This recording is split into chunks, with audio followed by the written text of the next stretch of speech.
अस्सलाम वालेकुम, I am doctor Saima Shoaib and I am a consultant gynaecologist. आज का एक छोटा सा और टॉपिक है जिसपे मैं बात करूंगी। जो अक्सर हमारे पास जो पेशेंट्स आते हैं वो पूछते हैं कि जी सोना कैसे चाहिए प्रेगनेंसी में।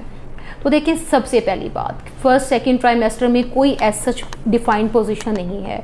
उसमें यूट्रस का साइज इतना बड़ा नहीं हुआ होता कि कोई बहुत ज़्यादा मसला कर रहा हो, तो उसमें आप किसी भी कंफर्टेबल पोजीशन में सो सकते हैं। उसमें कोई जिसमें आप कंफर्टेबल फील करें। पिल्लो का यूज़ करना प्रेगनेंसी में बहुत अच्छा है। उससे आपको मैदे के मसाइल, जैसे बहुत सारे पेशेंट्स को जिसको हम कहते हैं हार्ट बर्न हो रहे होते हैं, वो मसाइल नहीं होते। और उसके अलावा मैट्रेस भी कंफर्टेबल होना चाहिए।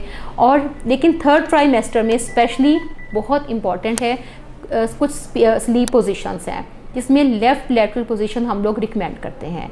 अब लेफ़्ट लैटरल क्या है कि बाईं साइड पे करवट के बल लेटना।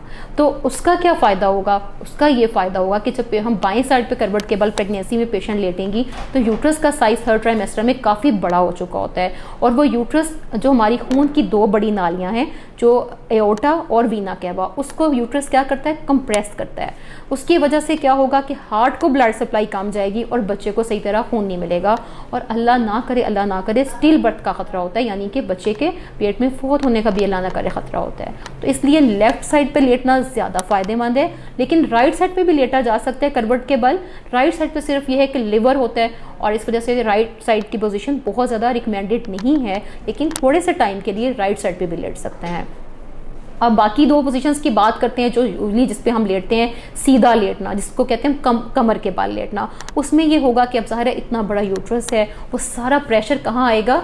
पेशेंट की बैक पे आएगा। और जब बैक पे प्रेशर आएगा तो उसके बाद बैक के मसाइल, कमर में दर्द और जो हमारे स्पाइंस के ऊपर प्रेशर पड़ेगा उसकी वजह से कुछ मसाइल हो सकते हैं। अब एक दूसरी पोजीशन है स्टमक के बल, उल्टा होकर लेटना। बहुत से लोग यूज टू होते हैं इस तरह से लेटने के, उन्हें बहुत मसला और होता है। तो थर्ड ट्राइमेस्टर में तो वो पोजीशन बिल्कुल भी रिकमेंडेड नहीं है, थोड़ी डेंजरस है, उससे भी बहुत सारे मसाइल होने का खतरा है। तो बेहतरीन पोजीशन थ्रू आउट प्रेगनेंसी है कि लेफ्ट साइड पे करवट के बल लेटा जाए।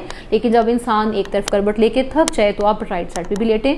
और थोड़ी देर के लिए अगर कोई मसला नहीं महसूस हो रहा तो सीधा भी लेटा जा सकता है, लेकिन उसके लिए आपको अच्छे वाले पिल्लोस का यूज़ करना होगा ताकि आपको हार्ट बर्न ना हो और आपको मैदे के मसाइल ना हो और सांस में कोई तकलीफ ना हो। बाकी ये होता है कि प्रेगनेंसी में ज़ाहिर है ऑक्सीजन की रिक्वायरमेंट इंक्रीज हो जाती है। अगर आपको सोते हुए या लेटते हुए महसूस हो कि मेरा सांस रुक रहा है या मसला हो रहा है, एक तो देखना चाहिए कि खून की कमी तो नहीं हो रही, आपके खून का टेस्ट ठीक है, आपकी haemoglobin according to normal values है। और दूसरी चीज़ जो इम्पॉर्टेंट है वो ये है कि आप थोड़ा सा उठें, वॉक करें, और बेहतर है कि बाहर जहाँ पे खुली हवा में जहाँ ज़्यादा ऑक्सीजन अवेलेबल है थोड़ी देर वहाँ चक्कर लगाएं। उससे भी काफ़ी हद तक चीज़ें बेहतर हो जाती हैं। और ये थी आज की थोड़ी थोड़ी बातें जो मेरा था कि मैं अपने प्यारे व्यूअर्स के साथ शेयर करूँ। बहुत शुक्रिया।